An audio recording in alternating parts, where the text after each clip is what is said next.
terrorism in the advent of fake news and disinformation in my country. We need to work it out. We need to prove that we are the voice of the people. We are the media. We are the facilitators. Ania na ang mga balita nga nahagpat sa Newsline Philippines Information Center. Ako si Paul Palacio. Tutok na!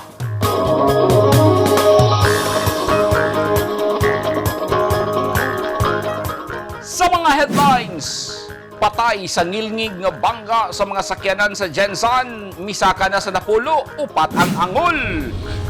Kapin 11 milyones pesos nga kantidad sa illegal nga droga nga nakumpiska sa PDEA 11, ipangsunog.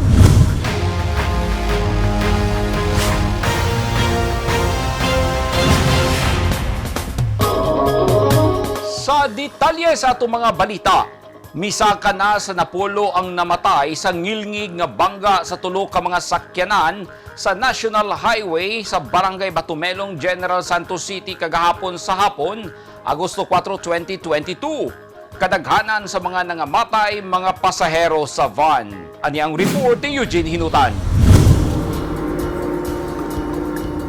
Patay ang Napulo katawo samtang upat ang natalang na angol sa bangga sa tulo ka mga sakyanan pasado las 3 sa hapon kagahapon Agosto 4 sa Digos Jensan National Highway, partikular sa Barangay Batumelong, Jensan. Subay sa updated report sa Traffic Enforcement Unit Jensan, tulo ka mga sakyanan ang nalambigit sa disgrasya kagahapon. Usa ka pick-up nga gimaneho ni Albert Hayag, 44 anyos nga taga Malalag, Davao del Sur. Usa ka wing van truck nga gimaneho ni Cesar Andaya. Ug usa ka pampasahero ang van nga gimaneho ni Noel Pudadera. Sa investigasyon sa miresponding mga pulis, mibuto ang walang ligid sa commuter van, hinungdan nga nawadan og kontrol ang driver ug mitabok sa kasugat nga lane ug mibangga sa truck. Base sa report sa TEU, ang pampasaherong van ug pick-up padulong sa General Santos City, samtang ang wing van truck padulong sa Davao City. Sa kuha nga video ni Josh Asombrado Domingo, makita nga nagpasad sa dalan ang mga tawo. Duna say mga gamit nga naapil og kakatag sa dalan nga nahitabuan. Gitabangan sa nagkadayang rescue ug emergency units ang pag-rescue sa mga pasaherong nalambigit sa disgrasya. Saysay sa usa ka nakakita sa insidente, nalangkat ang atop sa passenger van sa kakusog sa impact sa insutang bangga. Sa kuha nga impormasyon, dead on the spot sa insidente sila Lalinjoy Labang, 28 anyos, residente sa Barangay Fatima Jensan, Maylin Donaldo, 44 anyos, taga Barangay Kalumpang, Carlo Advincula, 30 anyos nga taga Cruising Rubber Tupi, South Cotabato, Noel Podadera, driver sa commuter van, ug taga Barangay Klinan, Pulumulok, South Cotabato, Reggie Pagong, 27 anyos, taga Barangay Fatima Jensan, Ryan J. Niñez, 36 anyos, taga Pulumulok, South Cotabato, Alfredo Abatayo, 47 anyos, residente sa Purok 3, Ladol, Alabel, Sarangani Province, Cesar Andaya, 42 anyos, driver sa wing van truck, taga Gihing Relocation, Hagunoy, Davao del Sur. Salvacion Magsugbod, residente sa Zone 7, Block 0, Uhaw, Fatima Jensan, ug Rose Ann Macpal, 30 anyos nga taga Barangay Labangal, Jensan. Samtang gila ang mga naangol nga sila Sheila Bantaculo, 37 anyos, residente sa Purok Mapagmahal, Barangay Baluan, Jensan, Regina Gadia, 29 anyos, taga Deca Homes, Kalumpang, Jensan, Jerel Villaruz, 31 anyos, residente sa Purok Malambuon, Lote, Kalumpang, ug Geraldine Villaruz, 30 anyos nga taga Malambuon, Lote, Kalumpang, Jensan. Daling gidala sa ospital ang mga naangol sa bangga. Ana-ana sa kustudiya sa TEU Jensan ang tulo ka mga sakyanan nga nalambigit sa ngilngig nga bangga kagahapon alang sa tukmang disposisyon. Pahimangno sa mga otoridad sa mga motorista nga mag-amping sa ilang pagmaneho aron malikayan ang susamang insidente. Eugene Hinutan, Newsline Philippines. Stay safe. Kapin 11 milyones pesos nga kantidad sa illegal nga droga nga nasakmit sa tropa sa Philippine Drug Enforcement Agency kung PDEA 11 ang gipangsunog sulod sa usa ka chamber sa Philippine-Japan Active Carbon Corporation sa Panakan, Davao City kagahapon. Ang mga droga na kumpiska gikan sa lain-laing probinsya sa Davao Region apil na sa Davao City. Ani ang report. Usa-usang gipang-itsa sulod sa nagkalayo nga usa ka chamber sa Philippine-Japan Active Carbon Corporation sa Malagamut, Panakan, Davao City ang mga pinutos nga droga. Ang mga opisyal sa PDEA, PNP, LGU Davao, Public Attorney's Office, judge ug barangay officials ang misalmot sa destruction of dangerous drugs and paraphernalia activity kagahapon sa hapon. Kapin 9 million pesos nga kantidad sa shabu ug kapin 2 million pesos sa marijuana ang gipang sunog. Kinisubay sa Section 21 sa Republic Act 9165 kung Comprehensive Dangerous Drugs Act of 2002 ug Dangerous Drugs Board Regulations No. 1 Series of 2013 nga kinahanglang gub-on ang mga nasakmit nga mga illegal drugs. Sumala sa PDEA, ginahimo nila ang paagi sa pagguba sa mga nakuhang ebidensya aron mawagtang ang pagduda sa mga tao nga gina-recycle lang nila ang mga nakumpiskang mga illegal drugs atol sa operasyon. Gipang butangan sab og tag ang mga droga kung asa nga lugar sa Davao Region kini nasakmit. Nagpasalamat si PDEA 11 Director Eileen Lovitos sa gipakitang suporta sa mga local government units, PNP ug ubang law enforcement agencies sa suporta sa kampanya Batok Illegal nga Droga.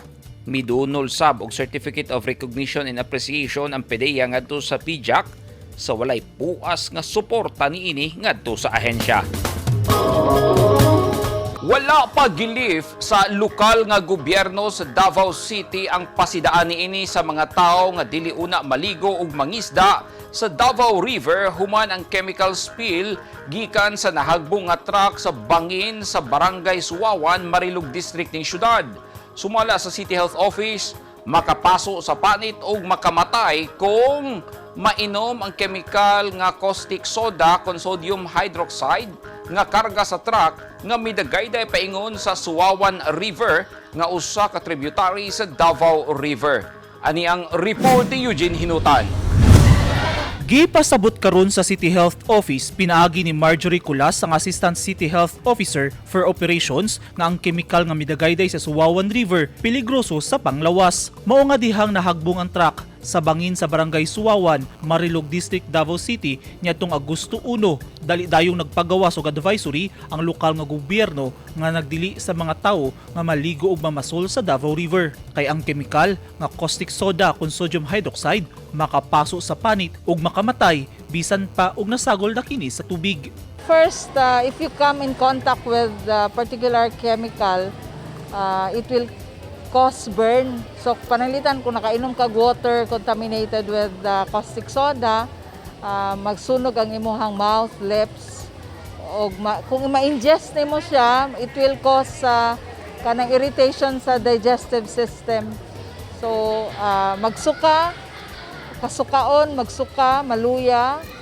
Unya kung pananglitan na daghan kaayo ang iyang ma-ingest, it will cause pulmonary damage, no, lung damage na mao na hinungdan nga pwede siya makamatay.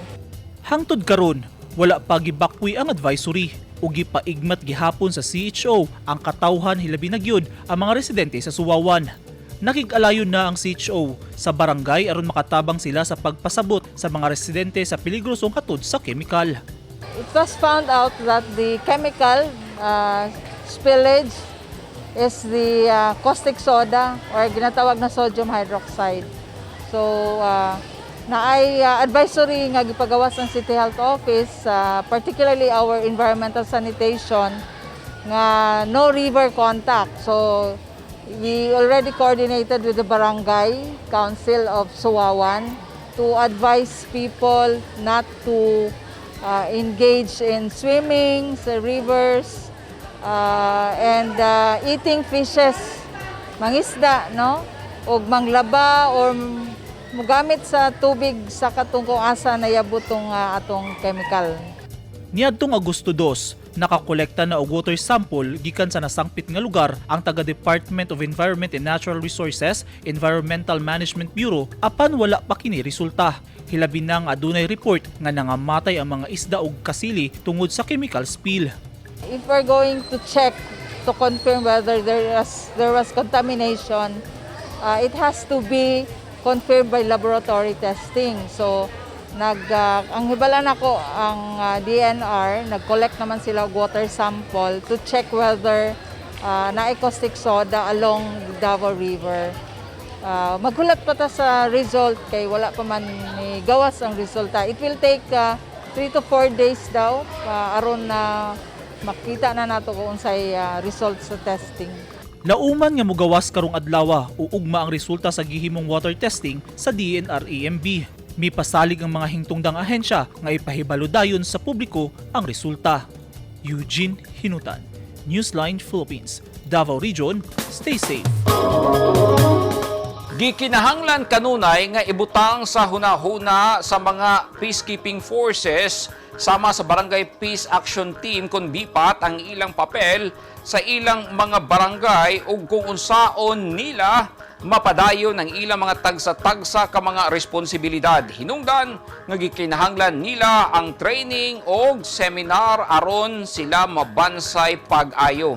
Sa usa ka lungsod sa probinsya sa Cotabato, gipailawom sa seminars ang mga miyembro sa BIPAT. Ani ang report ni Marvin Revilla. Gipailalom sa pagbansay og seminar karong adlaw August 5 ang 650 ka mga miyembro sa Barangay Peace and Action Team kon BIPAT sa lungsod sa Magpet, North Cotabato. Gipangunahan ni Police Major John Minidel Kalinga ug ni Magpet Mayor J. Lawrence Gonzaga ang Capability Building Seminar sa Heritage Plaza karong adlaw. Ipailalom sa reorientation seminar ang mga BIPAT sa unsaon pagmintinar sa kahusay ug kalinaw sa lungsod. Usa si Joji Arnaez sa mga babaeng BIPATs nga taga Barangay Bungulanon nga misalmot sa aktibidad ug nagpasalamat kini sa dugang kahibalo nga iyang natun-an. Ako nakatanan sa among pagseminar katong sa kuan sa mga sa itong sa kuan sa self-abuse nga ang bata dili siya ano ni ubunalan man gyud si ang bata kana dili gyud nga palaguman kana kuan lang baka warag disiplina lang sa mga bata o sa amo akong pagkuan diri nga sa kadaghan namo po diri sa mga BIPAT karon pod mi nga warag nagkuan ba nga nagtipok nga warag malipayon para mong kauban nga mga BIPAT. Kini usa ka aktibidad ilalom sa ika-59 anibersaryo sa lungsod sa Magpet. Gisaysay kanako ni Police Major John Minidel Kalinga nga ang BIPAT ang mamahimong force multiplier sa kapulisan.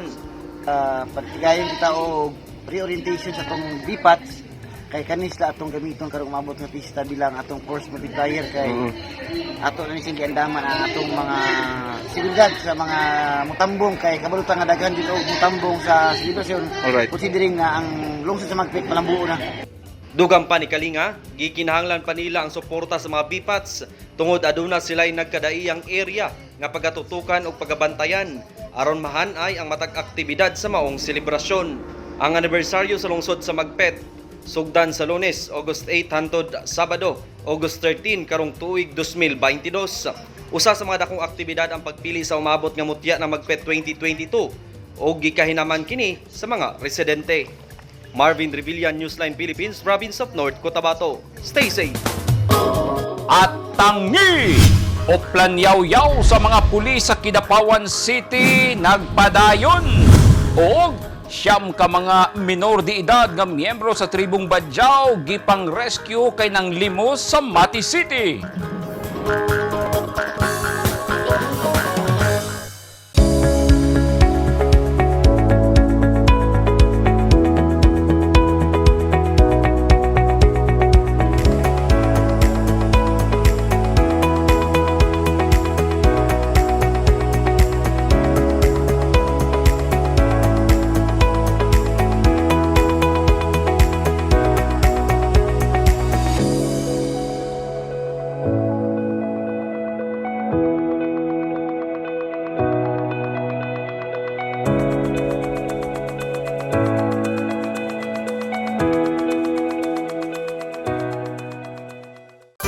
Mga taong dunay mga ginahambin nga mga grabing mga balatian o comorbidity, hilabi na ang mga senior citizen, sila ang mas delikado nga maigo sa coronavirus disease COVID-19. Busa dubling pag-amping ang himuon og tambali ang mga ginahambin nga mga sakit. Ang pagtumar sa Bilonga Gold Herbal Capsule is a food supplement makatabang aron mapunggan nga musamot ang mga balatian. Turmeric o luyang dilaw ang nag-unang sagol sa Bilonga Gold. Gisagulan og sodium ascorbate o vitamin C aron mas mulig-on ang immune system. Ang Bilonga Gold Herbal Capsule mapalit sa mga butika.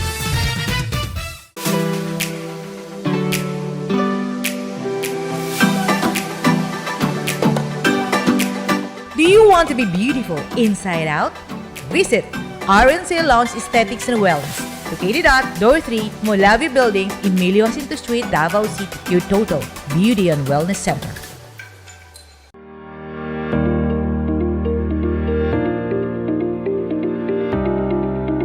Enroll now at Lyceum Philippines University Davao Campus.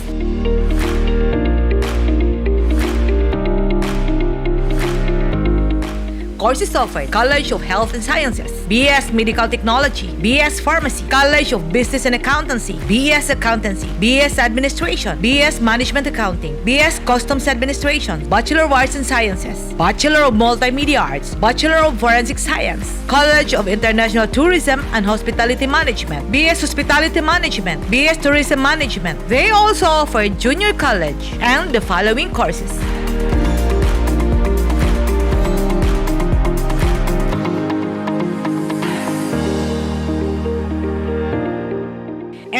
Now, LPU Davao offers Air Academy Drone Flight Training Program. Choose to take the lead. Choose LPU Davao. Enroll now.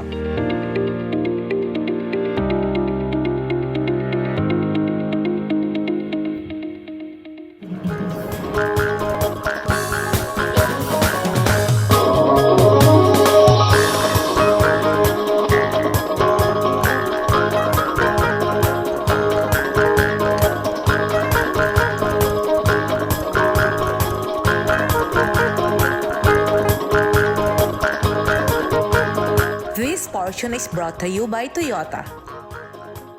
This portion is brought to you by Rizal Memorial Colleges. This portion is brought to you by Double Light and Power Company. Walay puas ang pagpahibalo sa mga pulis sa Kidapawan City sa katauhan sa pagbatok sa kriminalidad o terorismo kay nagpadayon gihapon ang ilang Oplan Yaw-Yaw pinagi sa pagrekorida. Apil sa gipahibalo sa mga pulis ang kanunay pagsulob og face mask. Ani ang report ni Marvin Revilla. Kami po ay nagpapaalala sa inyong lahat. Nagpadayong ginapahigayon ng Oplan Yaw-Yaw dinhi sa Kidapawan City. Sa Oplan Yaw-Yaw naglikurida ang mga personahe ug miyembro sa K9 Police Station aron ipahibalo sa publiko ang mga butang aron malikayan ang mga pagpamomba ug unsay himuon aron makatabang sa kampanya sa kapulisan. Halos tanan PNP station sa nasod nagahimo sa maong programa sa pagpaningkamot nga malikay ang mga katawan sa mga kamot sa teroristang grupo. Sa Oplan Yaw-Yaw, idukahon ang katawhan unsay ilang responsibilidad sa ilang komunidad ug unsay angayang himuon isip nagpakabanang lungsuranon. Lakip nga itudlo sa Oplan Yaw-Yaw ang mga programa sa gobyerno aron ilikay ang mga katawan sa impluwensya sa mga komunistang grupo.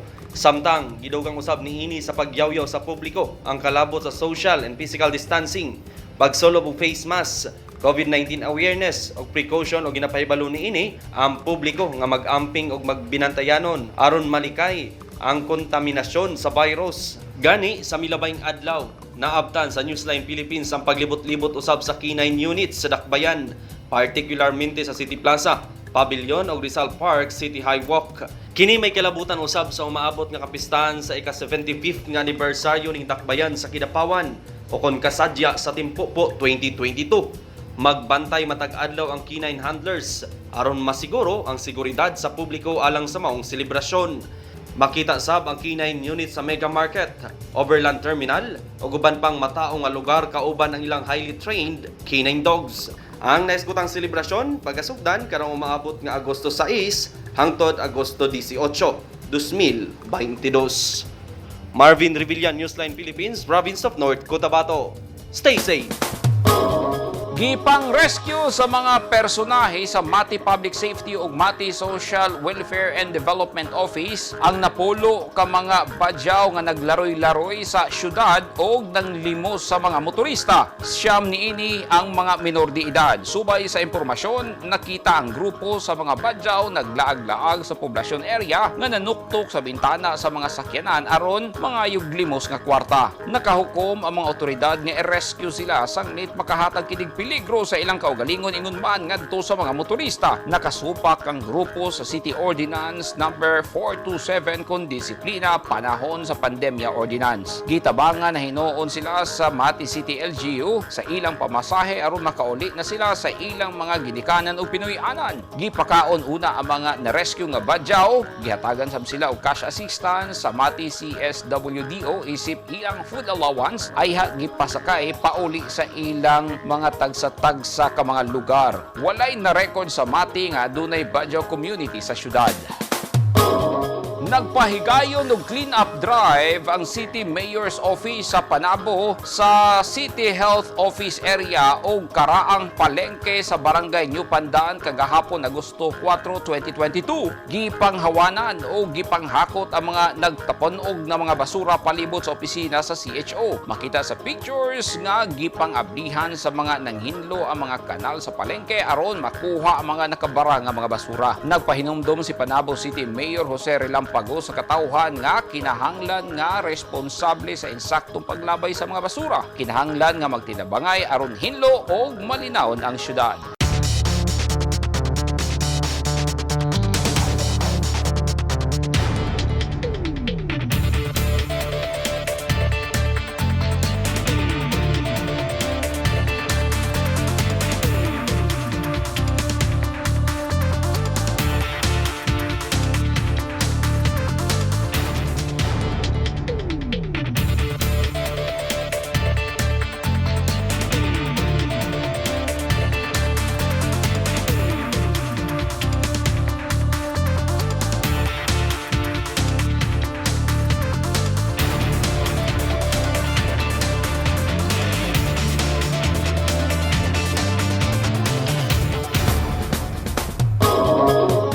Kato naghingpit sa mga balita nga nahagpat sa Newsline Philippines Information Center. Alang sa dugang mga balita, bisitaha ang website nga www.newsline.ph.